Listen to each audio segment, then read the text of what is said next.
so Wow, much. them money. Ayye. Anillee rafuu deema. Amen. Wali rafut. I asli. Ciao. Bora kuno. Ashanguliti wali.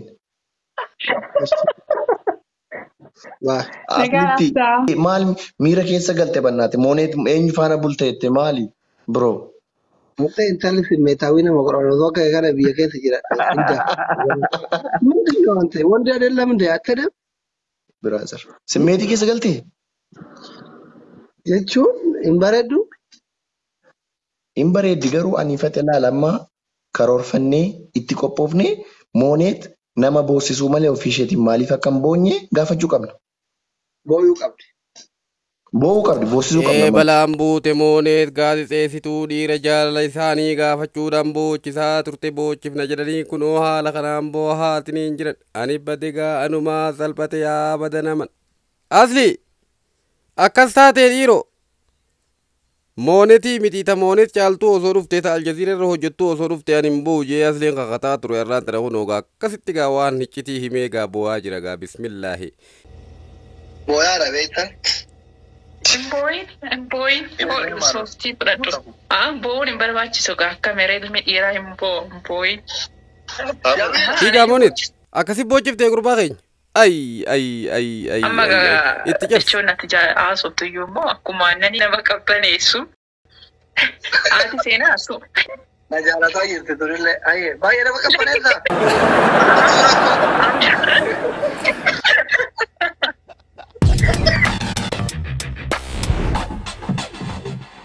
Jaalalli namaaf nama gidduu jira. Uumama waliin jira. Haadha mana kee waliin bultii ijaarrattee daa'ima irraa godhattee jira. Miti? Anamma kasi gaafadhu kan maatii keetii. Keessumaa kan haadha warraa keetii. Akkaataatti walitti dhufte gatii ishii jaalalaa ishiif kanfalte. Kana nuufi min. Seera rakkitti walitti dhufne isillee guccaa garii deemuudhaaf asiin karaa baaraa kanaan Jarmaannus Faransaay kana Ingiliz deemtee diyaaspooraa ta'uudhaaf biyyarraa kaate. Anillee akkasuma asiin guccaa garii deemuudhaaf diyaaspooraa ta'ee biyyatti deebi'ee investimentii gochuudhaaf biyyarraa kaate. Osumaa taariifa deemnu gizee Jibuuti irraa gabbaanu bakka dallaalli nama walitti qabu jira. Saharaa keessa gammoojjii keessatti walitti dhufne. Gaafa walitti dhufnu ani jaartii miti fireendii biraa qaba, chiikii biraa qaba beekta. Chiikiin xiyya Kan suni waliin imalaa jirtan immoo nama biroo bakka biroo. beeka karaa waliin imallee diyaaspooraa ta'uu deemnu qaba chiikii biraa. Leelaa mara isii miti biraa isii waliin beenu biyyarraa ta'u waliin kana chiikii qaba. Chiikiin xiyya suni qamisiin haraama isii biratti surree godhatti. Baalaa surree kana xiqqashoo mul'in isii kun gabaa yaalee no. Kazii dammootu isteeppaa woxaa yaalee no beektaa akka nama jiimii kaasa. Lakkoofsuma 8 edika. Lakkoofsuma 8 illee yoo ta'u baate itti dhiyaata. Lakkoofsa 6. 8 dhiyaata jaallee miti. Torba jechuudha. Ayyee. Daareektarii nan jettina. Anaabsii waliin deemna. Amma gizee haadha seenaa faanutti fidan haadha seenaa wajjin shamara baay'ee jira. Nuti dhiirri torba shamara 14 walii gara dhiira torbaaf shamara 14. Gaafa achi Saharaa sanirraa gara Kaayirootti gadi deemnu dubartiin kun wal lolaan ammoo jaalalleen xiyyatuun baay'ee hin haafti na eedi yoo anafin dubartilee tokko yoo asilleen dubartii tokko wal lolaan beektaa amma haati seenaa tun immoo hin dubbattu beektaa hin dubbattu hijaaba wayii ofirraa qabdi akka warra kaawwanii gurguratu maaliif cewa miskiintu miraamin jedhee laala beektaa laalumaan laalu kana tun itti kakaati. Haati tahaa waliin deemu cunqursuu barbaadde beektaa amma shamara 14 keessa jarri lamaan wal lola wal ta'uu didan beektaa shiggiruu mindinoo jedhee laala beektaa naagaluu didee guyyaa sadi makkara Saharaa keessa gullee haswaan gizee magzanatti buunu ganama akka carraa gizee kee akkanachi deemtu bakka wal fakkaatan jarri lakkaan irraa fudhata jettee itti naaftee xamaddee qabde beekta. Jechuun akkuma reefsi wanta irratti qaama wanta jaartuu fi aggaallatuun hin ta'u yoo viidiyoo argaa ooltanii akkaataan qamaamatii isaanii uumama wal fakkaatan beekta. Lakkaa edhaa suni intaloon tunnarraa fudhatti jettee shamara hunda keessaa qabde ofirraa beekta. Akkuma carraa kazaan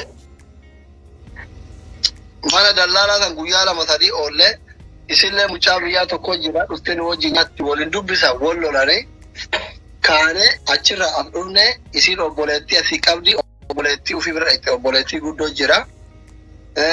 Anaa fi jaalallee tiyyatuun illee nama biyyaa barbaadannee bira dhufne teennee gaafa as tutturu wal ta'uu dinne afaan keessa sun xiqqoo amala nyaata beektaa. Warra masaanii jibbu kana wala jira jibbu zayitii dabsuu booksii namatti figu garee akkasiiti. Kazaan yaaddaretti bulaa hawaasa oolaa buluun fiqirii haa ta'u maal haa ta'u beeku hinaaffaan kun akka malee dabalaa. Ani mootu yeroo dubartii takka wajjin jiraadhu xiqqoo laqaq yoo dangoone yoo xammit godhanii na qaban jallataa deema beektaa hin aara. Yoo aballeessallee yoo kanuma gana dhiisan naa wayi. Kazaan amma gaaf kan wal ta'uu dinne bakka. Wal ta'uu dinne wal lollee. Akira biyya walii gadhiisu irra genne wal dhabbiin kenna guddatee takka isiin kaayiroo gadhiisu takka an kaayiroo gadhiisu murteeffan. Murtee kana akka carraa ta'esu mucayyoo tukaan dollee beekti beektaa.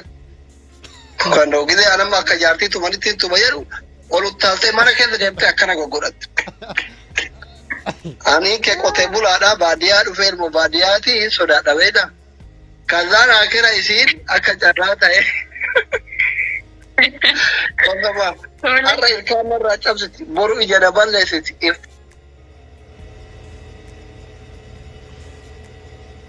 Wannan miti osuma isin ol utaalte gara dhabdu tuutatti ofirraa tuuta dha'ee kochima immoo dha'ee bakka jaarsummaan utaanii isin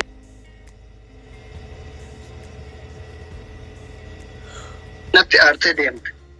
Isin asiin Liibiyaa deemte. Liibiyaarraan Faransaay deemte amma Faransaay jirti. Warri sobdi jettan. Dubbisa nama baay'ee beekamu ijoolleen kaayiroon beekan.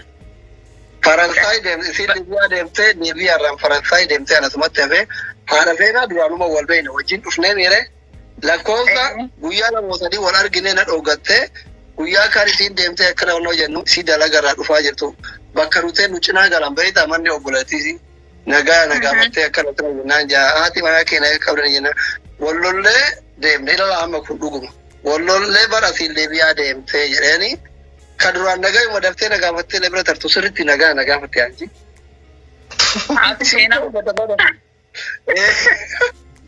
Anamma wanti gaaffii natti ta'e ilaali intalluutu hinaafuun ishii durumayyuu ati seenaa waan ijaan si adansitu natti fakkaata karaa dheeraa waliin deemtan suni namni hinaafuu si waliin yeroo dheeraa seenaan faati malee jaalala dhugaaf hin jaalanne. Amma karaa wajji deemne miti alaabaa seenaa walitti hin dubbanne karatti garuu jarri wallolaa. Ilaalteettaan intala miskiina kana jettee ijaan dhimma aadaa deemtaa bar san argiteetta innaa sun. Natti fakkaata. Kazaan nagaa sirriitti na gaafattee bakka maal jennaan lakkoofsa wal jijjiirre beektaa lakkoofsa wal jijjiirree na bira tarte. Na bira tartee ijaarraa gaafa fixattee isin dalagatti deebitee halkan yoo kan tiktookiin hin jiru sa'a namni rafe kana isaanii dhiqatu biratti dawwalti beektaa. Isin isaanii na dhiqachuu yeroo dadhabne na dawwaltii haasumaa haasawnu yeroo hiriira baansanii yeroo wayyaanee sanii beektaa. Bakka haasofna beektaa karaan asiin cufatee maarreedhaa umma kana haasofna asiin jarman deemuu kana fa'aa haasofna osuma akkasitti ani immoo tuusii du'eera gaggabeera minaaminii kana beeku qubna garanyama wayii fakkaadheetuma itti haasa'u bareedaa akka asiin baarayyoo deemne jarman dhayne yuuroo kana walitti qabnee finfinneetti mana binnu adaamatti binnu jimmatti binnu investimentii goonu kana itti haasa'a beektaa osuma akkas garuu gaafa kaan kophaa deemurraa achitti illee maal jechuudha wal fuunee wajji deemnaa bammiloo hasaab jala qabe beekta. Achi bakka isinlee kophaa deemurra minaamin jettee amma garatti illee achi kophaa dhuftee bira isin itti dhagamuun oolu kophaa Suudaan irraa karaa kana dhuunsuun illee baaran deemuu kana minaan eshi jettee adeemsuma kana keessa wal fuune akkanumatti walitti dhufne malee wanni haarofti biraa boonna walmuusuun hin jiru. Amma shamarran beektaa yeroo baay'ee Osumaan softuu shamarranii ijoolleen booyi naan jala keessa booyi gillee moolettaa fi nama gaafatti booyamuu booyuu qabaa jira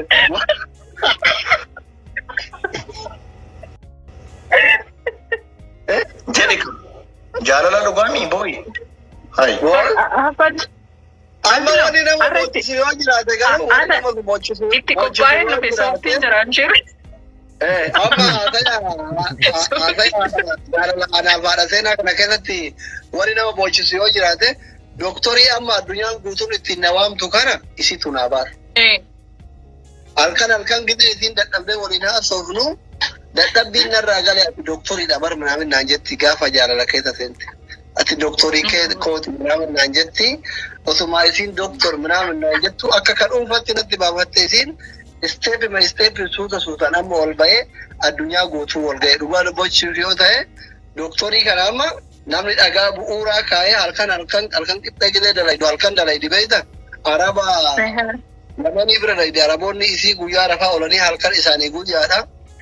Yeroo san immoo gabayaan ka'aa ture booda uummanni hin rafaa namni ollaa irratti isin argitu ana qofa. Kazaan doktorii kana bakka dadhabbii gidee alkoolii irraa galee jedhu ati doktora barnaan jette. Ati nama doktora ta'uu qabutu biyya baqaa kan wajjin dhufe naan jette gidee altirritti tajaajila jedhee. Nama booyu. Dhugaadhaan barlaade ati yoo jaallattu waa'ee borii haasofta waa'ee har'aa miti amma yeroo baay'ee jaalalli namoota hedduu kan inni karaa ta'u. Har'a qofa haasofsi jaaladhaa lubbuu xiyyaa si yaada yoo wal argina wal argaa boodagaa itti fufissi hin beekamu. Ati garuu birrii argannaa wal fuunee jarman deemnaa adaamaatti mana ijaarraa finfinnee lafa binnaa waan fuulduraa haasofta. Mee akkamitti sammuun tana kanaa? Amma namni badaan asee miti. Kootu ijaasaa naafuyi ibin amma kana yoo beela'ee mallaqa ofii kiyyaan qabaananii fi kadhachuun saalfadha. Kun ol jirti waameetitti. Wallahi waan an jedhe kana soba jira beeyta amma uummanni amma isiin kun keessa jirti irra dhagayaa jirti. Mani maal cammarku maal qannasku. Altana janaa jennee minaamin bakka nama guddaa fakkaadhee itti haasaa beeyta. Ani mootu akka isiin xiqqashoo bakka osoo fuudhee nan caqaaca'edhe mataa na dhukkubsune waan beekuuf itti dhiyeennan anillee bakka intalli kun yoo fuudhan bultiif hin taati mataa nama nyaattu.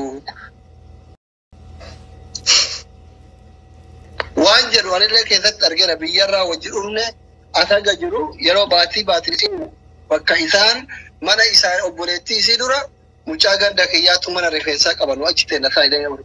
Dubartii kana ka dalagaa galu ka Itoophiyaa bakka irraa bilbilisantu jira mana teelettu achi jira argaa oola nuti beekama.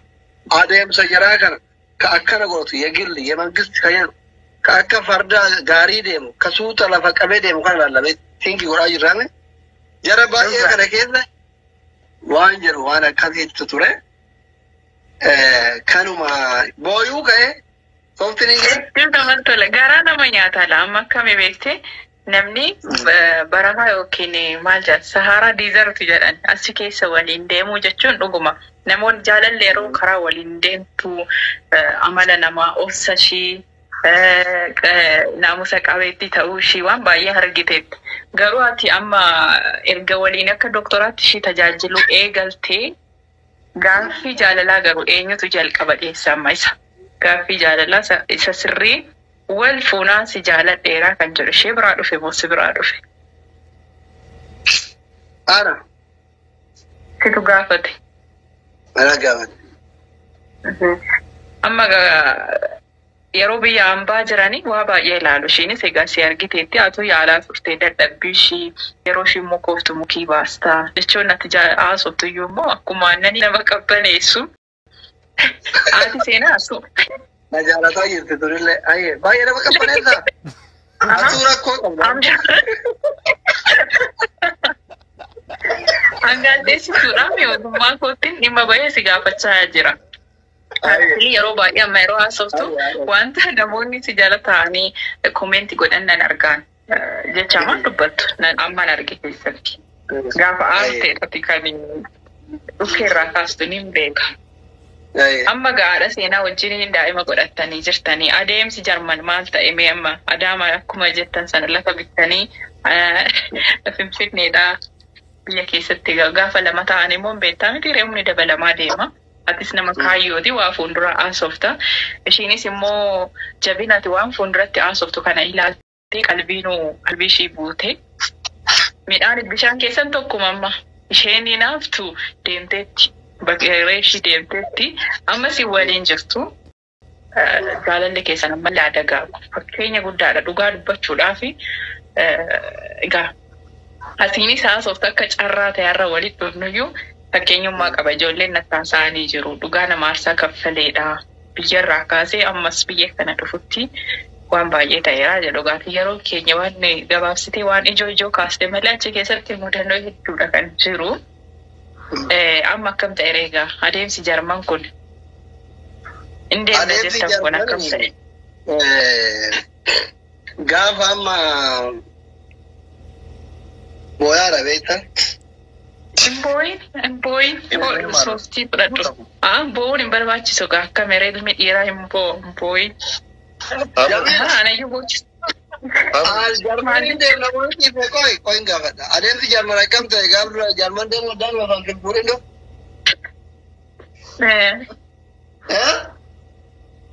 Akkam ta'e.